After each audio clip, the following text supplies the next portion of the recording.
የኢትዮ ግዕዝ የሆሮስኮፕ ቻናል ነው። የካፕሪኮርን የታህሳስ ወር 2018 ወር የሆሮስኮፕ ትንበያ። ዝምታው ተሰብሮ ወደ ዙፋናችሁ የምትመለሱበት ወር። ይህ የኢትዮ ግዕዝ የሆሮስኮፕ ቻናል ነው። እስኪ አንድ ጥያቄ ልጠይቃችሁ። በሕይወታችሁ ውስጥ መጋረጃው ተከፍቶ መብራቱ በሙሉ በእናንተ ላይ አርፎ መድረኩ ሙሉ በሙሉ የእናንተ ብቻ የሚሆንበትን ያንን ልዩ ጊዜ አስባችሁ ታውቃላችሁ? ሁሉም ነገር ጸጥ ብሎ የእናንተን ቀጣይ እርምጃ የሚጠብቅበት ጊዜ። ይህ ታህሳስ ወር ልክ እንደዛ ነው። የዚህ ወር ኮከቦች የሆናችሁ ውድ ካፕሪኮርኖች ወይም የፍየል ምልክቶች እንኳን ወደዚህ ወር የኮከብ ትንበያ ዝግጅታችን በሰላም መጣችሁ። ዛሬ የምንመለከተው ለእናንተ እጅግ ወሳኝ የሆነውን የታህሳስ 2018 ወር ትንበያ ነው። ይህ የኢትዮ ግዕዝ የሆሮስኮፕ ቻናላችሁ ነው። በየጊዜው አዳዲስና ትክክለኛ ወርሃዊ የኮከብ ትንበያዎችን፣ የባህሪ ትንታኔዎችንና ከመንፈሳዊ እድገት ጋር የተያያዙ መረጃዎችን ይዘንላችሁ እንደምንቀርብ ይታወቃል። ዛሬም እንደተለመደው እጅግ ጠቃሚና ልባችሁን በተስፋ የሚሞላ መረጃ ይዘን ቀርበናል። የተሻሉ የሆሮስኮፕ ትንታኔዎችን ወደ እናንተ ለማድረስ ያግዘን ዘንድ ቻናሉን ሰብስክራይብ፣ ላይክ እና ሼር ያድርጉ። ይህ ወር ለእናንተ ሁለት የተለያየ ፊት አለው። በአንድ በኩል ወደ ውስጥ የምታዩበት፣ የምታርፉበት እና የምታሰላስሉበት ሲሆን በሌላ በኩል ደግሞ ወደ መድረክ ወጥታችሁ ዓለምን የምታስደምሙበት ነው። እንዴት? በምን መልኩ?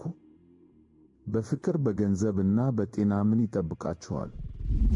ይህን ሁሉ በዝርዝር በስፋት እና በጥልቀት የምናይ ይሆናል። እስከ ቪዲዮ ፍጻሜ ድረስ አብራችሁን ቆዩ፣ ምክንያቱም ለእናንተ የተዘጋጀ ልዩ መልእክት አለን።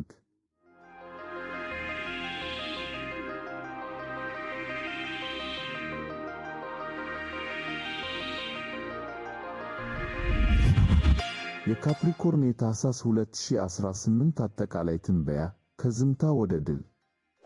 እሺ ካፕሪኮርኖች፣ እስኪ ከአጠቃላይ ሁኔታው እንጀምር። ወሩ ሲጀምር ወይም የታህሳስ ወር መጀመሪያ ላይ ስሜታችሁ ትንሽ የተለየ ሊሆን ይችላል። ልክ የታህሳስ ወር ሲገባ እናንተ ጋር ያለው ስሜት እስኪ ትንሽ ልረፍ፣ ወደ ኋላ ልመለስ እና ላሰላስል የሚል ነው። ለምን መሰላችሁ?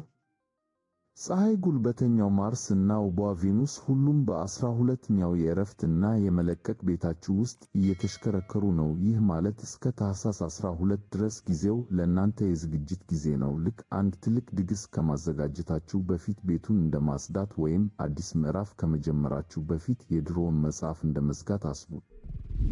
እስከ ወሩ አጋማሽ ድረስ ውስጣዊ ድምፃችሁን የምትሰሙበት፣ ያለፉትን ወራት ስህተቶች የምትገመግሙበት እና ለቀጣዩ ታላቅ ምዕራፍ ስልት የምትነድፉበት ወርቃማ ጊዜ ነው። አትቸኩሉ። ይህ ጊዜ የተሰጣችሁ ራሳችሁን እንድታዳምጡ ነው። ያልተቋጩ ጉዳዮችን ቋጩ። ይቅርታ የሚያስፈልገውን ይቅር በሉ እና መንገዳችሁን አጽዱ። ምክንያቱም ታህሳስ 12 ላይ የልደት ወራችሁ ሲጀምር የሚፈጥረው በተለይ ከህዳር 22 እስከ ታህሳስ 12 ባለው ጊዜ ባትሪያቸው እንደደከመ ስልክ ባትሪ ሎው ሊሉ ይችላሉ። ይህ የተፈጥሮ ማስጠንቀቂያ ነው። ጉልበታችሁን ለትክክለኛው ጊዜ አጠራቅሙ።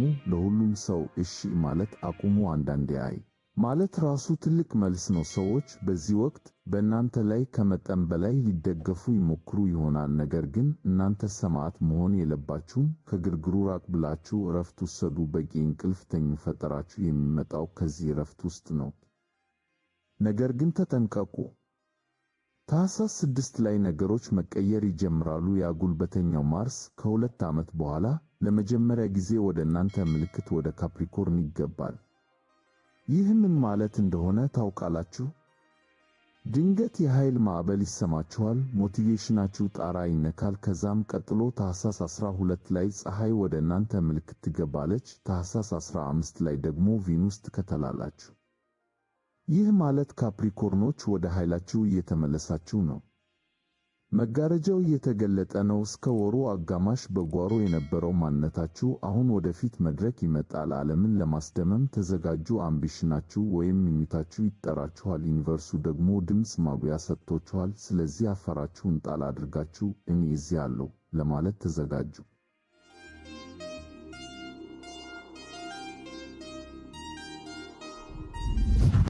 ጤና፣ ልማድና የሙሉ ጨረቃ ኃይል። እስኪ አሁን ደግሞ ስለ ጤናችሁ እና ስለ ዕለታዊ ልማዳችሁ እንነጋገር። ህዳር 25 ላይ በጌሚኒ ምልክት የሚከሰተው ሙሉ ጨረቃ የእናንተን ስድስተኛ ቤት ያበራል። ይህ ቤት የጤና፣ የድርጅት እና የአገልግሎት ቤት ነው። ይህ ምን ማለት ነው? በዚህ ወቅት ሕይወታችሁን አፕግሬድ ለማድረግ ትልቅ ፍላጎት ያድርባችኋል። የአመጋገብ ሥርዓታችሁን መቀየር ሊሆን ይችላል። የአካል ብቃት እንቅስቃሴ መጀመር ወይም ቤታችሁን ማጽዳትና ማደራጀት ሊሆን ይችላል። ምናልባት የበዓል ሰሞን ምግብ ቢበዛም እንቅስቃሴ በማድረግ ሚዛናችሁን ጠብቁ። ነገር ግን አዲስ ነገር ለመጀመር ጉልበት ከሌላችሁ አትጨነቁ። ይልቁንስ ከሕይወታችሁ ምን መቀነስ እንዳለበት አስቡ። የት ጋር ነው የተዝረከረከ ነገር ያለው? የት ጋር ነው ከመጠን በላይ የተጠራቀመ ዕቃ ያለው? ይህን ለማጽዳት ትክክለኛው ጊዜ ነው። እንዲሁም የቤት እንስሳትን የምትወዱ ከሆነ ይህ ወቅት አዲስ የቤት እንስሳ ወደ ሕይወታችሁ ለመቀላቀል ጥሩ ጊዜ ሊሆን ይችላል። ሌላው ወሳኝ ነጥብ፣ ይህ ሙሉ ጨረቃ ከሌሎች ፕላኔቶች ጋር በመቀናጀት ብቻችሁን አትድከሙ የሚል መልእክት ያስተላልፋል። ካፕሪኮርኖች፣ ብዙ ጊዜ ችግሮቻችሁን በውስጣችሁ ይዛችሁ ፊታችሁን አጠቁራችሁ ብቻችሁን ለመወጣት ትሞክራላችሁ። አሁን ግን ይህ አያስፈልግም። እርዳታ ጠይቁ፣ ሥራ ለሌሎች አካፍሉ። ብቻችሁን ሳንታ ክላውስ ለመሆን ከመሞከር ይልቅ የረዳት ቡድን አዋቅሩ። ድላችሁ የሚጣፈው ከሌሎች ጋር ሲከር። ይህ የኢትዮ ግዕዝ የሆሮስኮፕ ቻናል ነው። የተሻሉ የሆሮስኮፕ ትንታኔዎችን ወደ እናንተ ለማድረስ ያግዘን ዘንድ ቻናሉን ሰብስክራይብ፣ ላይክ እና ሼር ያድርጉ።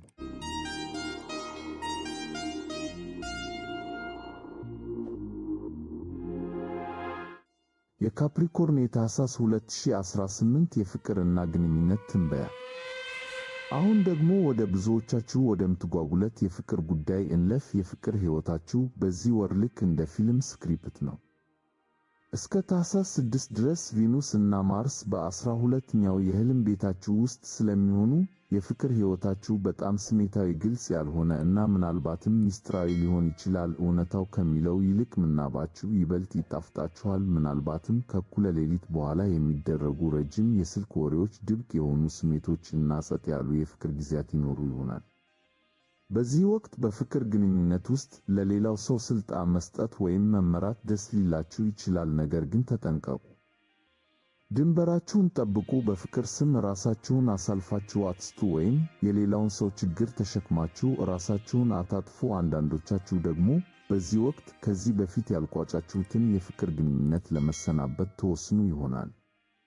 ነገር ግን ከወሩ አጋማሽ በኋላ ጨዋታው ይቀየራል። ታህሳስ 6 ላይ ማርስ፣ ታህሳስ 15 ላይ ደግሞ ቬኑስ ወደ ራሳችሁ ምልክት ወደ ካፕሪኮርን ሲገቡ የፍቅር አቅማችሁ ተመልሶ ይመጣል። በራስ መተማመናችሁ ወደ ጣራው ይወጣል። ምን እንደምትፈልጉ ታውቃላችሁ። እናም ከላይ ለሆነ ነገር ቦታ አይኖራችሁም። ጥንዶች በዚህ ወቅት ግንኙነታችሁን ማደስ ትችላላችሁ። የትዳር ወይም የፍቅር አጋራችሁን ፈቃድ ከመጠበቅ ይልቅ እናንተ መሪነቱን ውሰዱ። ቀጠሮ ያዙ፣ ቲኬት ቁረጡ፣ ነገሮችን አቀጣጥሉ። በራስ መተማመን ከምንም በላይ ሳቢ ነው።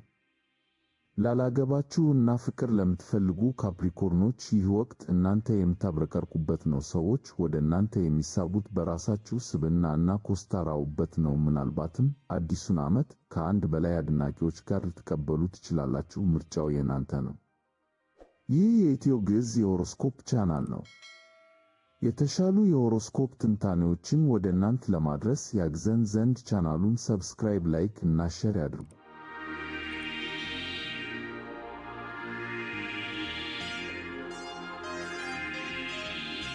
የካፕሪኮርን የታህሳስ 2018 የሥራ እና የገንዘብ ትንበያ። በመጨረሻም ስለ ኪሳችሁ እና ስለ ሥራ ሁኔታችሁ እንወያይ። እስከ ታህሳስ 12 ድረስ ሌሎች ሰዎች ወደ ፍጻሜ መስመር እየሮጡ ቢሆንም እናንተ ግን ቀስ በሉ ተብላችኋል። ፀሐይ በ12ኛው የፍጻሜና የሽግግር ቤታችሁ ውስጥ ስላለች ይህ ጊዜ አዳዲስ ፕሮጀክቶችን የምትጀምሩበት ሳይሆን የጀመራችሁትን የምትጨርሱበት ነው። የፋይናንስ ዕቅዳችሁን ገምግሙ። ዕዳ ካለባችሁ ክፈሉ። ከደንበኞች ጋር ያላለቁ ሂሳቦችን አውራዱ። በዚህ የጸጥታ ጊዜ ውስጥ የሚመጡ የፈጠራ ሐሳቦችን ግን አትናቁ። ብቻችሁን ስትሆኑ የሚመጣላችሁ ሐሳብ ቀጣዩ ትልቁ የገቢ ምንጫችሁ ሊሆን ይችላል። ነገር ግን ከታህሳስ 6 እና በተለይም ከታህሳስ 12 በኋላ ሁሉም ነገር ይቀየራል። የልደት ወራችሁ ሲጀምር ከባድ የነበረው ስሜት ይለቃችኋል። ጉልበት፣ በራስ መተማመን እና የአመራር ብቃት ይመለሳል። አንደኛው ቤታችሁ እንደገና ዛፍ ሲበራ ዓለም እናንተን ያያችኋል። ምናልባት ይህን ጊዜ አዲስ ብራንድ ለማስተዋወቅ፣ ራሳችሁን በአዲስ መልክ ለማቅረብ ወይም ትልቁን የ2018 አጋማሽ ዕቅዳችሁን ለማስጀመር ተጠቀሙበት። የሻምፓኝ ብርጭቆዎች እንደተነሱ እናንተ ወደ ሥራ ለመግባት እና ግባችሁን ለማሳካት ዝግጁ ትሆናላችሁ። ይህ የኢትዮ ግዕዝ የሆሮስኮፕ ቻናል ነው። የተሻሉ የሆሮስኮፕ ትንታኔዎችን ወደ እናንተ ለማድረስ ያግዘን ዘንድ ቻናሉን ሰብስክራይብ፣ ላይክ እና ሼር ያድርጉ። በመጨረሻም ውድ ካፕሪኮርኖች፣ የታህሳስ ወር መልእክት ግልጽ ነው። ወሩን በጸጥታ በስትራቴጂ እና በእረፍት ጀምራችሁ በታላቅ ድል፣ በኃይል እና በድምቀት ትጨርሳላችሁ። ታህሳስ ወር ለእረፍት ብቻ ሳይሆን ራሳችሁን እንደገና የምትፈጥሩበት ወር ነው። አዲሱን ታህሳስ ትቀበሉ እንደ ተራ ሰው ሳይሆን ሕይወታችሁን በድፍረት ለመምራት እንደተዘጋጀ ንጉሥ ወይም ንግሥት ሁኑ። ዝምታችሁ የጥንካሬ ምንጭ፣ ድምፃችሁ ደግሞ የመሪነት ምልክት ይሁን። በተለይ የልደት ቀናችሁን ለየት ባለ እናንተን በሚመጥን መልኩ አክብሩ። ትንሽ ድግስም ይሁን የሌሊት ጭፈራ፣ ዋናው ነገር እናንተን ማስደሰቱ ነው። በልበ ሙሉነት ወደ አዲሱ ዓመት ግቡ፣ ምክንያቱም ዓመቱ የእናንተ ነው። ቪዲዮውን ስለተከታተላችሁ ከልብ እናመሰግናለን። ይህ ትንበያ ከስሜታችሁ ጋር እንደተገናኘ ተስፋ እናደርጋለን። እናንተስ ለዚህ ወር ምን አቅዳችኋል? እስኪ በኮሜንት ላይ አጋሩን። ቪዲዮውን ላይክ ማድረግ፣ ለወዳጆቻችሁ ሼር ማድረግ እና ሰብስክራይብ ማድረግ እንዳትረሱ። መልካም ወር፣ መልካም የልደት በዓል ለካፕሪኮርኖች። እንወዳችኋለን።